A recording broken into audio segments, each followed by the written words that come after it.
Welcome to Howdy, the We Are howdy. for Good podcast.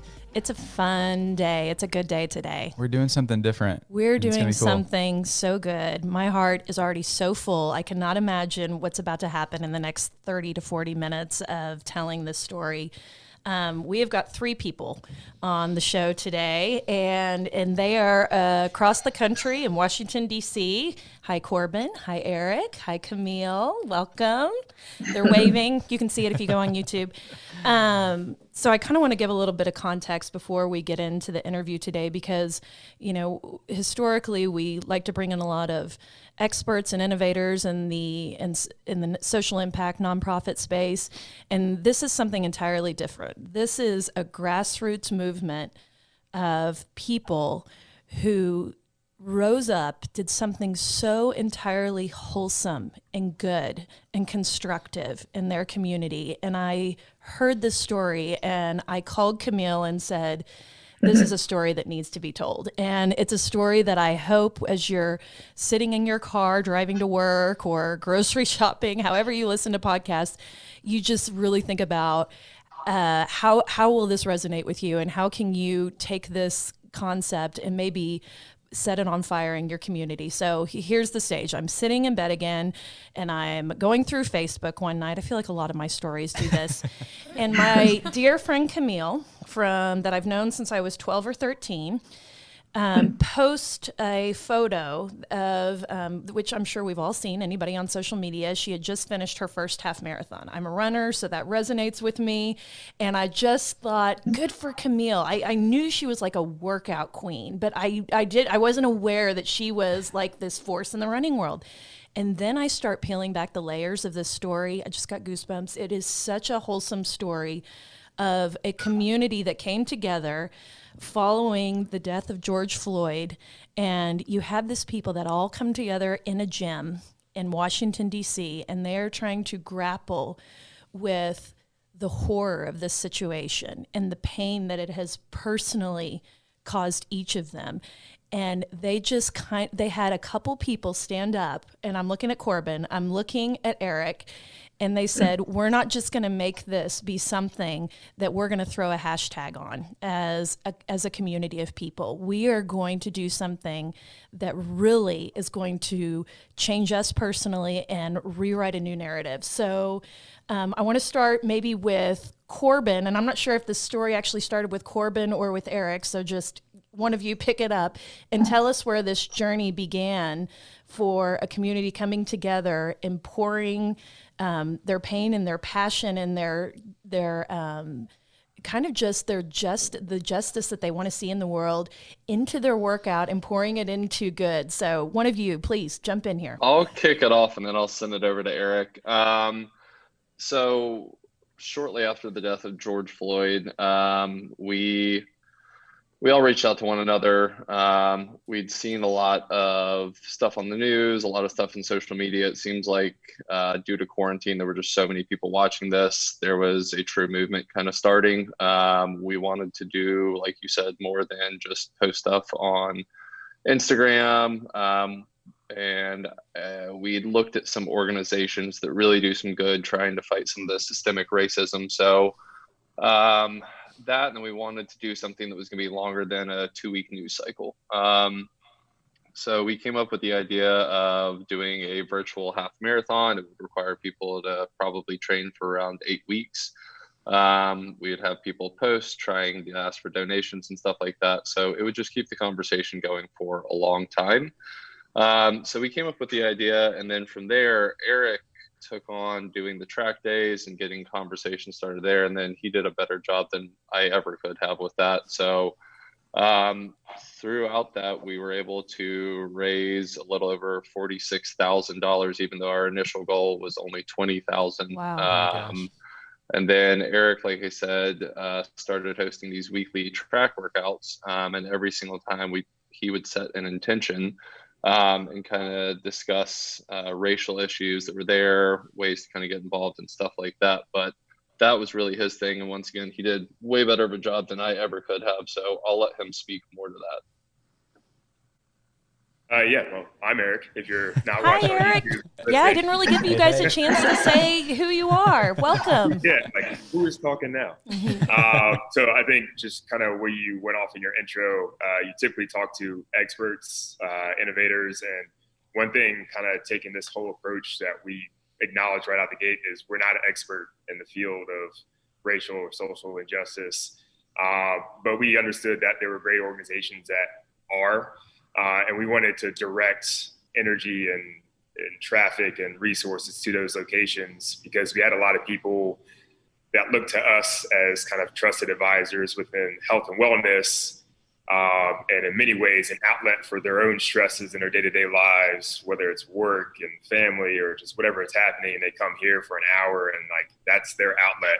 So to, combine COVID with stay at home and then now just things that we couldn't avoid, it was like just overwhelming news media and channels, like what was happening between Ahmaud Arbery, Breonna Taylor, and then George Floyd. It was a very, very like unavoidable presence in the studio, especially with our community, where it was just kind of like, ugh, like you just felt just that deflating factor, just everyone that you encountered, and not being experts in how to handle those sort of situations, but wanting to do something for the community. And obviously Corbin reached out to his staff, just being like, hey, just checking in. How are you guys doing? Like a lot's going on. I just want to check in and see where we're at. What can we do? And then eventually going into this initiative, Run Against Racism, our goal too was to not disguise the idea that we knew any more about how to handle this stuff than we did, but let's create a vehicle that allows us to direct what we do know, which is health and wellness, and enable people to be involved in something that just generally creates a lot of discomfort. Talking about racism is uncomfortable. Talking about inequality is uncomfortable. And it's even more uncomfortable when you're not equipped to talk about it because you don't want to be the one that says something wrong and that's your soundbite. That's that's the type of person you are. So that's what ultimately drove what became those Tuesday workouts and creating an opportunity for conversation. I was very just vulnerable in that sense of telling people like, I don't know anything about this, but I can speak from my own personal experiences because at least from my experiences, you can't tell me I'm wrong. That's just what I experienced. And then as that kicked off just in the very first week over week, it was just like a overflowing effect of like how much there was to actually speak about. And then week over week, just seeing more and more heads nod, being like, I actually do know what you're talking about. And I think as that kind of set and resonated with people, we saw just a greater outpouring of like, yeah, this actually does have sort of a ramification in my own life or something that I know I could be doing something different about and just enable a lot more people.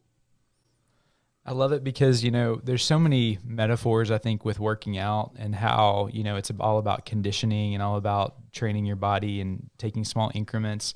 I just wonder if you could kind of expand on that, of how you kind of just threaded those two together and how you saw transformation maybe in people from the start of the program through, running the race together. Yeah, I think that just goes right back to Corbin mentioning wanting to do the half marathon approach. One thing personally that I saw a lot that I was grateful to see, just the unity and the solidarity behind, but it was frustrating was, the single day run efforts or the single day social media efforts. It just felt empty. And one of our track workouts, we talked about virtue signaling, like, what are we doing that is actually having an impact versus what are we doing just to say like, hey, I'm with it, but I'm not actually doing anything else with it. So yeah, I mean, it forced people to commit. It forced people to get outside of a comfort zone, and that was the goal in the beginning. Was, hey, this is going to be tough, and this is something that we want to show that our training program with MADabolic can help you achieve. And that was where we already had a base culture that we have high achievers in this space. So we knew that if we gave them a challenge, like it would be something that they would be able to ultimately achieve, like Kamille running her first half marathon by sticking to the plan. And that correlates to these conversations too, because it's something that we're not familiar with. If we persistently approach it, then we can still have some sort of impact Corbin talked about, having small ripple effects with everyone. And that's another metaphor I used in a practice. It's like, hey, we're not trying to make a big splash, but if we can get enough rocks in a pond, eventually those little waves are going to collide. And that's what we're trying to do for our community. Oh, I want to ask Kamille, how uncomfortable was this for you to go into running a half marathon and then layer on top of that this very heavy topic? And I'm curious if that helped you kind of process through what you were going through in your own life and kind of talk about the experience. Yeah, 100%. Kind of going back to what Eric said and what Corbin said too, like for me, I've never run a half. I was actually fresh off of an ankle sprain that happened in February, and I'd been through PT up until about maybe the end of April. So when they announced it in June, I was like, oh, I don't know if I can do it, but I'm going to try. And I felt like it was almost like a, white glove service of a half. Like literally I'm going from couch to half marathon. I've been on work from home orders since March. So I'm like, well, if I can trust anybody with this, it's Eric and Corbin. I've been training under them for 3 years. So they know my abilities, they know my weak spots. And I just felt like, first of all, I'm doing this no matter what. And the goal is just to finish. I don't need to hit a certain pace or whatever that may be. But it definitely was an outlet. I felt like for me, kind of being in DC, away from friends and family, COVID, work from home, like I'm a go person. So personally and selfishly, I was excited to do the half because I felt like it was going to be an outlet for me just mentally. But mostly I was super excited to be able to make an impact with raising the funds and kind of handing the baton off to organizations that I know are going to carry the movement forward based on everything that we raised. And as far as just the conversations around it, another really cool initiative that Eric and Corbin set forward for us was, we're not going to be posting negative things like, oh, I hate running or whatever it may be. So that further encouraged some really deep conversations and some interesting posts from all of my gym mates. Everybody really took it to another level, dug deep. And for me personally, having conversations, how we grew up, white conservative suburbs, and just having a lot of friends on Facebook from back home, it gave me the opportunity to share things that I was experiencing, how I was feeling, like kind of going back to the beginning. I don't know if you guys really remember the way it all kind of came out, but no joke, the Central Park 911 call and George Floyd came out the exact same day. And I swear That's that right. day I was just so heavy, and it took me to a place where I'm like, okay, there's a really big problem. And I definitely needed an outlet. The Run Against Racism was right on time. So it really was therapy in a lot of ways for me. I love this. And I think I guess this is a metaphor, kind of a conversation, but I think what I love so much about this story is it's almost like there are milestones where you all arrived at the place that you were. It was sitting in the pain, and the shock at the very beginning. And then it was this, the next milestone is we're going to do something. I don't know what we're going to do, but it's not just going to be something that we sit here and hashtag. We're going to put in a program. And then it was, we're going to layer in, we're going to raise some money for this. We're going to talk about our experience and what we're feeling. And, and then it just keeps going and going. And I want to talk, because I think the moment that I just felt my head explode was when Kamille told me that Eric created running routes that were slave specific routes or areas of DC where there had been some sort of racial inequality, and used that as a platform while they're working out to talk about systemic racism. Eric, can you go into that a little bit? And bravo, by the way, for having that idea. Yeah, and I think that really speaks to the just raw reality of what we're in, because that was completely unintentional. The very first practice that we showed up to, I was trying to think of, all right, here's an opportunity. I have no idea how many people are going to show up. We just put a note out there and said, hey, if you want to meet up for a track practice, like, come to this location and this is where we'll be, and we'll facilitate it for you, and we'll be excited just to have people there. Like, there was no sign up list or anything else like that. So it was just a complete just jump, free fall for us. So showing up, I had to laugh to myself because I grew up in this area, and we pulled up to Washington Liberty High School. Growing up, we always competed in sports, and it was always Washington Lee High School. Virginia recently changed the name, and it was between Washington Loving, Washington Liberty, and going to Washington Liberty. And in my head, I was trying to think of, like, all right, while these people are here, I always just want to bring this moment back to what we're doing here, and not just, hey, we're just meeting up and going for a run on a Tuesday or a weekend. Like, we're here for a purpose. Like, let's keep that purpose central in what we're doing. So I wanted to spend 5 minutes before every practice, like, hey, here's today's workout, and then today let's focus on this. Over the next week, I want you to think about these things, just kind of consciously have conversations with friends, family, have conversations with me, and then next week we can just kind of spill off something else. So the moment I pulled up in front of what used to be Washington Lee High School, I was like, this is Virginia. I mean, it used to be the Confederate capital. There's so many things we need to talk about just within our community that are just relics that we kind of consider passively, but still have ramifications for those of us that obviously we're not beneficiaries of these relics. So just having that conversation, and then when we met up for one of our long runs, like, all right, how can we talk about this space? And then looked up, it was a former railroad track, and how that, contributed to Confederate munition supply train, and how former slaves had traveled on those routes. And it was just eerie. It was just, set a route and then try to find some sort of correlation to have a conversation. And I didn't have to work for it. I literally just picked a place, and it was just another thing. It was another thing. It was another thing. And I found myself learning more than I think people realize along the way, in terms of just our own community, how much there was to speak towards. That's incredible. Okay. Eric, I need him to be my coach. I know. Can you come to Oklahoma? Because I feel like there's several things that you said, but I'm really drawn to how, you brought your why, and you're trying to challenge people to find this why behind everything. And it's like, it does relate so much to what we're trying to do in fundraising too, is just trying to connect to people's heart of what's pushing them. And I love that you do that as a trainer of knowing that that's what's going to push people and get them through the hardest situations and stay focused. So I just love that. I love your energy and focus around that. There's something I wanted to ask all of y'all a second ago to circle back to, of just, a lot of us want to respond and want to help philanthropically. How do you filter through what's going to be an organization that's going to make the most impact? And Kamille, it seemed like you had a couple that you felt really strongly right out of the gate.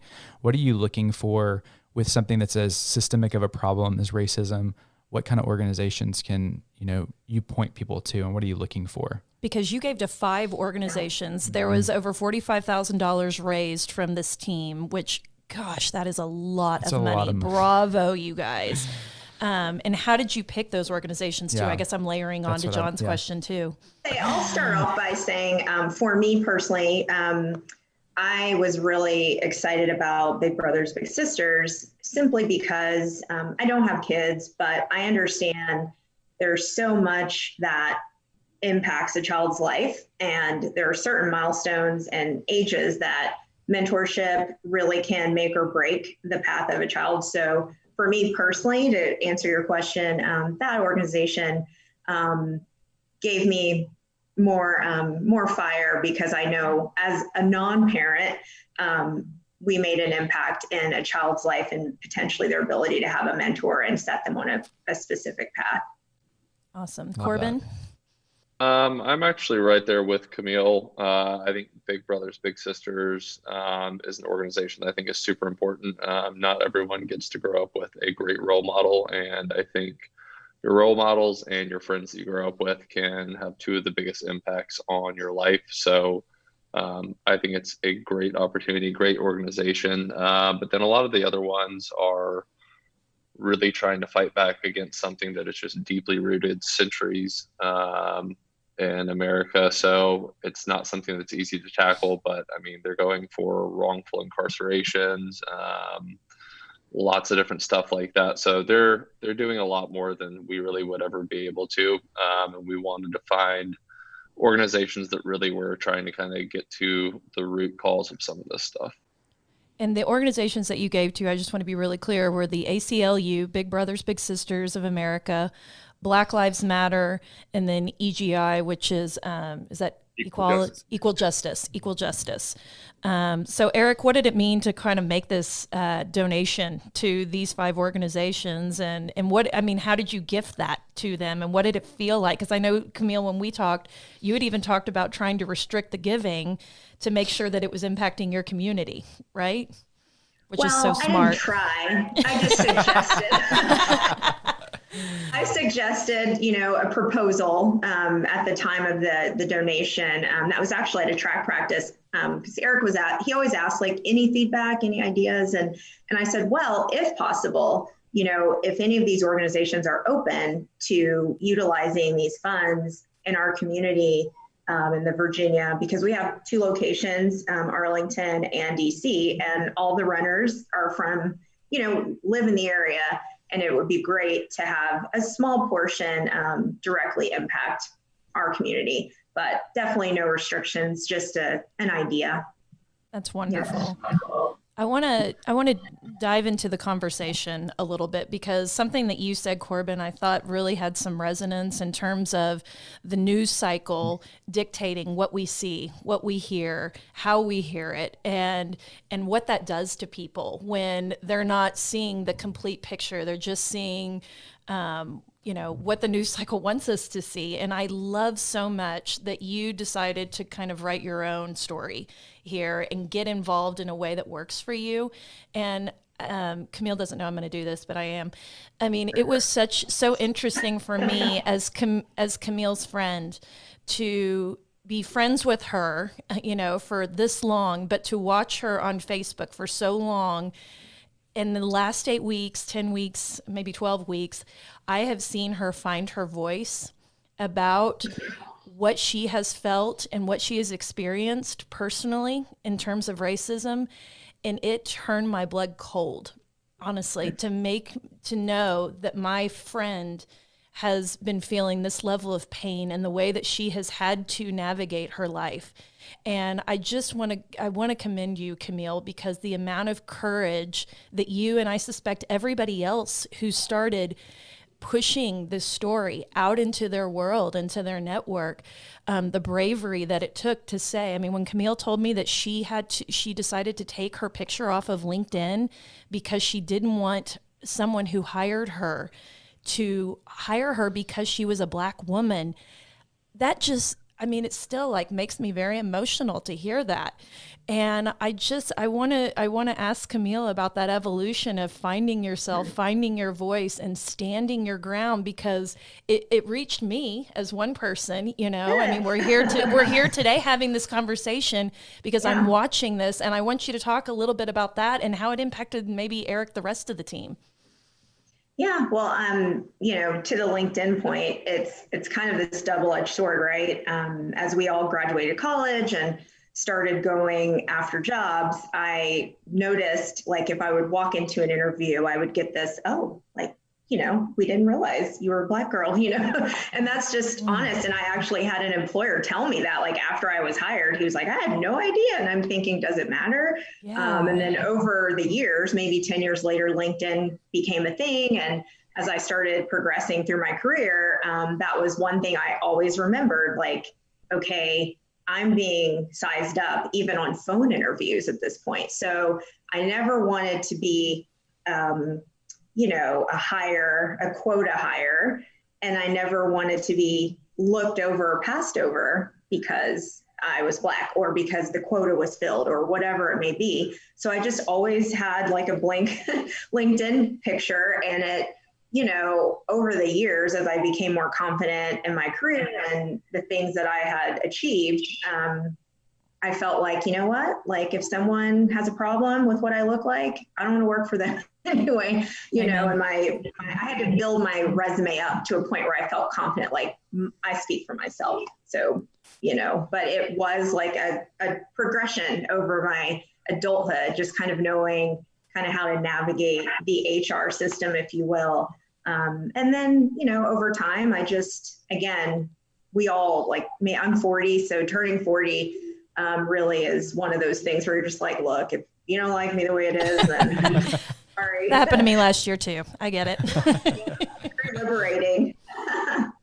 So Eric, did you notice, were you watching kind of this transformation happen with your team as they were kind of getting more emboldened to speak out, to lean into this? It's a super uncomfortable topic. And even as a white woman, I'm thinking, how far can I go? What can I say? What can I not say? Should I just be sitting here listening? Because I want to be leaned in.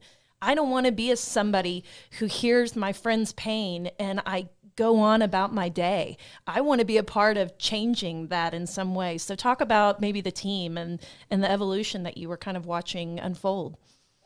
Yeah, I would say just from prior sports or even just career experience, one thing I've learned about anything, especially over the length of a life cycle or over time, is just write down what the original goal is, because there's going to be so many manifestations that come in along the way, whether good or bad, and just always kind of keeping that core goal your priority. And our core goal was raise $20,000, enable the community to do more than we were currently doing, and successfully run a half marathon.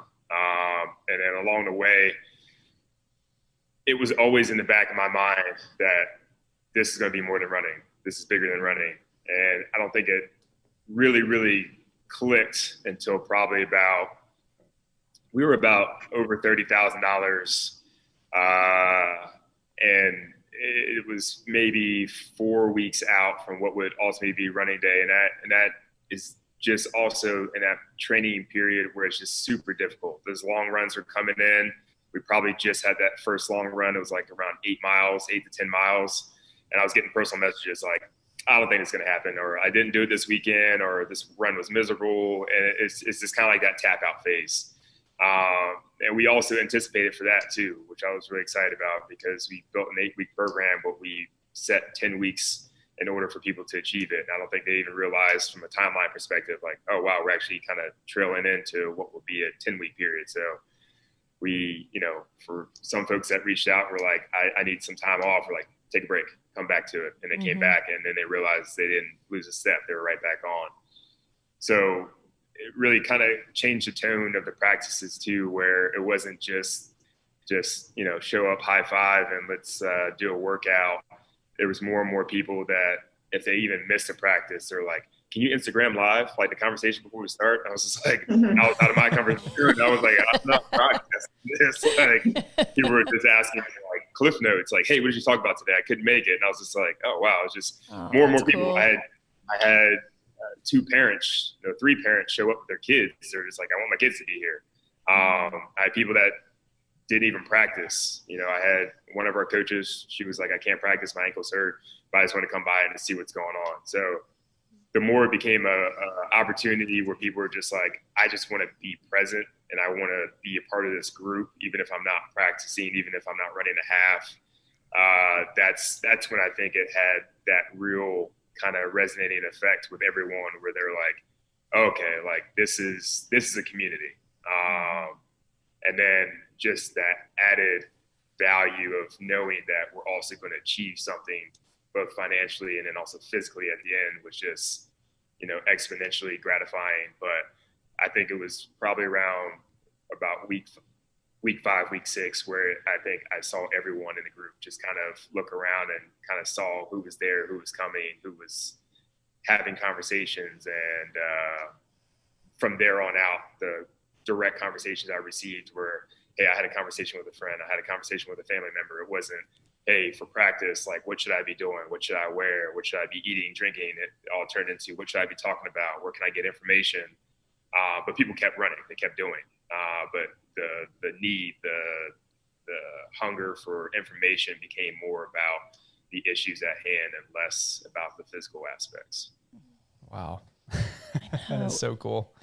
It just makes me feel like, we have this theory with our little company here that community is the biggest reason why we feel like we can affect major change in the world, positive change in the world. And that is what I love about this story so much, is that you don't have to scream how you feel, on a social platform. You don't have to get a mic, on a camera, on the news to be effective. You can quietly go into a space with other like-minded individuals who want to be the good that they see in the world, and you can do it. And that's what I feel. I mean, I hate to Pollyanna this story, but it is so wholesome and good. And I just feel like anyone listening can take what you have done here and employ it in whatever manner works. If you are a woman in Oregon who is in a book club, grab your book club ladies and figure out a way that you all can come together on issues that are resonating, that are bothering you. Let's be the change that you want to see in the world. This is so fantastic. You talk about the physical and the financial goals, but I would even just think that the emotional and mental healing that this provided and that community can give would also be something that's great. And I don't want to assume that. You can speak into that, please, Kamille. Yeah, for me, just knowing that, being a member of a community for 3 years now, and again, having trusted coaches that know me, and going back to knowing our limitations and just kind of what makes us tick in class, and just knowing not only do they know me, where I can trust them with this physical challenge, because I had some aches and pains for sure, but knowing I could trust them on a level with my physical challenge, but then also knowing like they embrace things that matter. And so just having that trust in our leadership for sure, and Eric and Corbin, but also like seeing a different side of my gym mates, like, because we're in, we're out, hey, hi, and just seeing, what do we have, about 100 runners? Well, I don't know how many community members were runners, but we had other people join in virtually from other places. But just seeing like the immediate group of people I either knew through the gym or had seen them passing through the gym, just seeing how they were vested in this, and how they wanted to learn and grow. And again, I wanted to learn and grow. Like, I've had some really deep conversations with people everywhere. I'm not the authority, like Eric said, on racial justice, but my stories, I can share them. I can continue to learn. I can continue to grow and continue to enlighten people along the way. And just seeing that I was part of a like-minded community, more so than fitness, and just seeing everybody, the layers of like posts and conversations, even after practices, like we posted things and just feeling more like embraced than I already did. Yeah. Really, it was a movement, to be honest. And it was very moving for me. And it just made me love the MADabolic community even more than I already did. So. Way to go, Corbin. Way to go, Eric. You've done it. Created this. I wonder, for one of you guys, and sorry for the barking studio dog in the background. She's as excited as we are, quite honestly. Like, we all believe here that philanthropy changes lives, in tangible ways, sometimes being the beneficiary of, philanthropy, but also just the process of giving, like what that can do within you and what can motivate you. I wonder if, one of y'all wants to share a story that you saw happen as it relates to philanthropy. It could be on either side of that equation in this process, something that'll stick with you, for years to come. Yeah, I mean, I'll call Corbin. I mean, he texted me when he was making the donations to these organizations, ACLU, EJI, Big Brothers Big Sisters, Black Lives Matter, and was just like, these are big numbers. It's just like, it's wild typing this in, and not just typing this in, but typing this in like 4 times. Mm-hmm. So I mean, for him, and in our communications before we came live for the show, I mean, you see, just he's a little more quiet and reserved on like where he's been on that aspect, but I mean, it resonates, and I think that hit everyone a lot of the same way. And then for me, I fortunately had some experiences in the past where I got to work in development and had parents that did the same. My parents used to do mission trips to Africa and then Trinidad, Tobago. So come from a family that has always tried to put service before self in a sense. And like I said, even though it wasn't always present at the top of my mind, in the back of my mind, I always knew that at some point this was going to have a bigger impact for those that were participating than maybe that we could ever do as contributors, whether financially or not. And I think that that's where it mattered most, because along the way, the vehicle was the perception of a half marathon and contributing to 4 organizations that would do more than us. But along the way, 100+ people participated in opening their minds up to listen, to talk, to think about things that they weren't previously doing on a regular basis, and eventually even having conversations outside of the immediate network that we were reaching out to.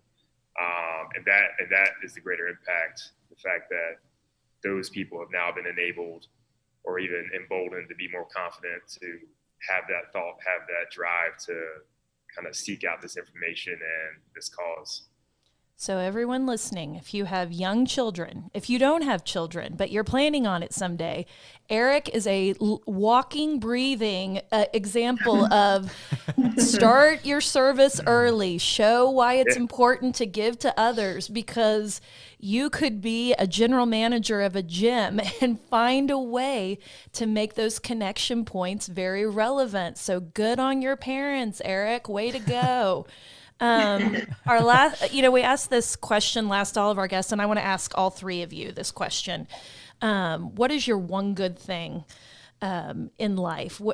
It could be a piece of advice. It could be something you took away from this experience, or just something that you feel intrinsically that motivates you. And I want to start with Corbin. I know a lot of us feel the same way about this, but I think a lot of the times we get frozen with thinking that we can't do something that's going to make an impact. I know Eric already talked about this, but I know I've found myself caught in that kind of rut before, of just thinking that there's nothing we can do, there's nothing relevant, but there are many, many, many small ways, and we've already talked about in the future training some inner city youth with athletics. Now, how does that fight racism? Well, it maybe gives them more self-esteem.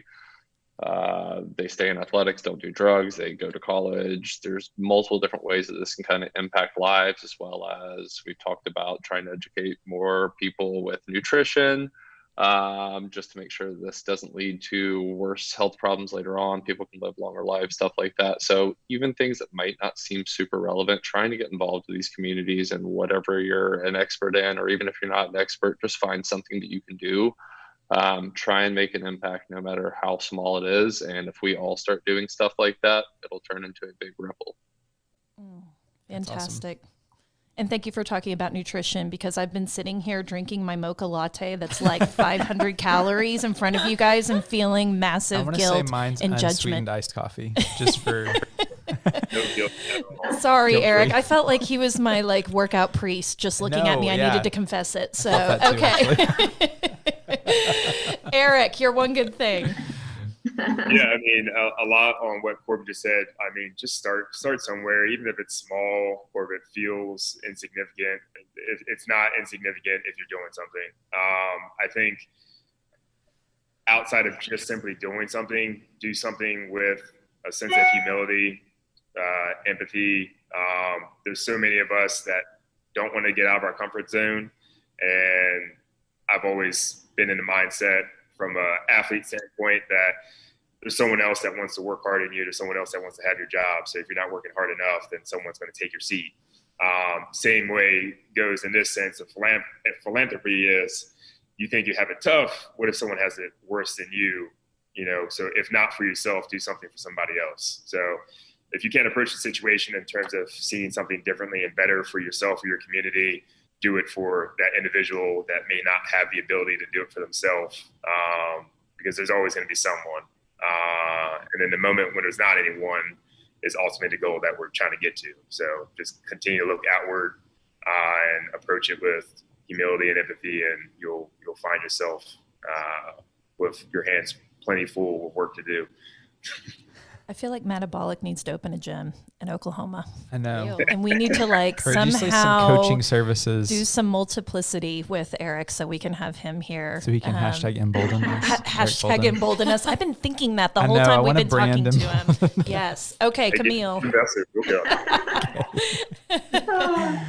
Oh, well, I would say kind of goes back to the golden rule, like how I was raised, do unto others as you would have them do unto you. And I think about how to do good. I always say, like, look at yourself in the mirror. And this is something that as friends that you and I both know from back home, Becky, would call me when I would post something like, let's talk, and I loved it. I felt like if this person feels like I'm a safe place to share, I've accomplished something in life, because these are conversations that really need to be had.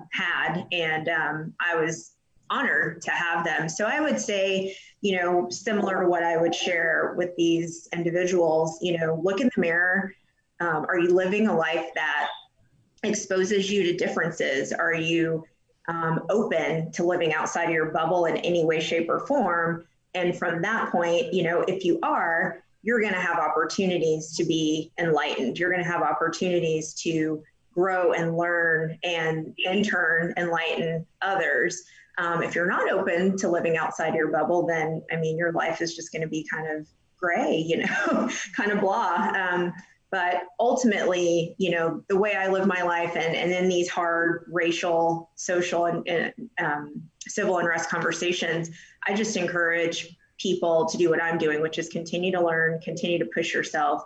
And when you know better, you do better. And that becomes, something you can carry on into the world and have conversations, or even, have, like Eric was saying, uncomfortable conversations. Call people out when they say off-color things, or when they say things that just aren't right, or when they don't understand something. Like, be able to approach people in a way that is safe and comfortable, so that conversations can be had and they don't feel uncomfortable. So that's kind of the way I approach really everything in life. And I, going back to, bringing it back to Oklahoma and where we grew up, I had to navigate some pretty interesting situations, and it's not all about me by any means. This whole thing was bigger than me, and that's why I chose to do it, because I was humbled and able to share the way it impacted me is minimal compared to all those who have been fighting the fight before me, back to my great-grandmother, my grandmother, just generations, my parents.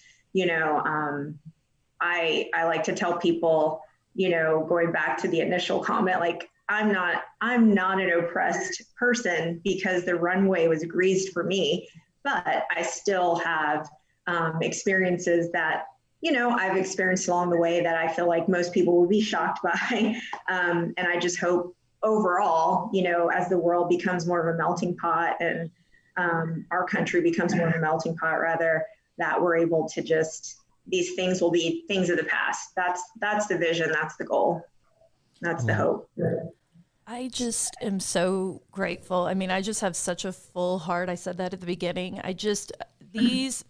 These are three people who are such good people. I'm so honored to have all three of you on. You're clearly huge empaths.